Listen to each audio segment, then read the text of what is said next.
សួស្តីសម្លាញ់តាណាមកណាដែរហ្នឹងគ្នាមានតាណាសម្លាញ់អើយរៀបចុងខែចេះគ្នាដើរលេងសមុទ្រហើយមានអារម្មណ៍ស្រស់ស្រាយម្ដងព្រោះថាគ្នានៅក្នុងផ្ទះនេះមានអារម្មណ៍ថា stress ខ្លាំងពេកអញ្ចឹងគ្នាដើរលេងសមុទ្រម្ដងទៅដើម្បីរំហាអារម្មណ៍គ្នាក៏ដូចឯងដែរសម្លាញ់គ្នាមានអារម្មណ៍ថា stress ខ្លាំងណាស់សង្សារគ្នាសំបីម្ដង3នាក់គ្នាមានអារម្មណ៍ថាពិបាកចិត្តណាស់សម្លាញ់អើយកុំពិបាកចិត្តពេកអាសម្លាញ់គ្នាក៏ស្រីបោកដូចតែឯងដែរហ្នឹងគេសំបីគ្នាម្ដង3នាក់អាសម្លាញ់គេចោលតែគ្នានឹងគ្មានលុយប៉ាយគេទេគេបបោគ្នាប៉ាប់ឡើងតែតិចតិចប្រាក់ខែគ្នាតាម150ហើយគ្នាមានលុយណាទៅតិចតិចអាសម្លាញ់អើយឥឡូវចុងខែនេះដាច់បាយទៀតហើយនៅក្នុងកាបូបគ្នានេះសល់តែ1500ទេជីវិតសម្លាញ់ឯងនិងជីវិតគ្នានេះខុសគ្នាប្រហែលទេសម្លាញ់អើយគេសំបីគ្នាដោយសារថាគេសំឡានប៉ាប់ឡើងស្តែ Range Rover ហើយគ្នានេះប្រាក់ខែតែ180ធ្វើការសន្តិសុខ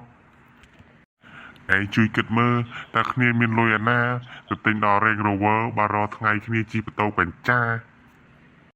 ឥឡូវនេះកាបូបគ្នានៅសល់លុយតែ3500ទេសម្លាញ់ជីវិតនេះពិតជាកំសត់ខ្លាំងណាស់ពោពេញទៅដោយស្រីបោកអញ្ចឹងបាត់ថាណាសម្លាញ់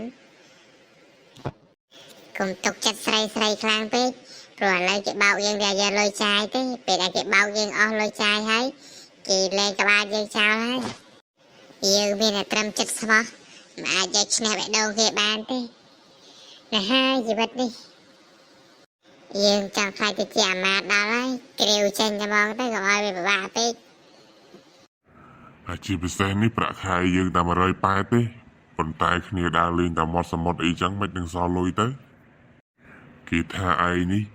ត្អូនតែគ្មានលុយទេប៉ុន្តែល្ងាចឡើងមិនទាន់ទេដាក់មកយូព្រោះតែមានលុយណាសល់បើលេងតែមកយូរងថ្ងៃចឹងហ្នឹងហើយដូចតែគ្នាហ្នឹងសម្លាញ់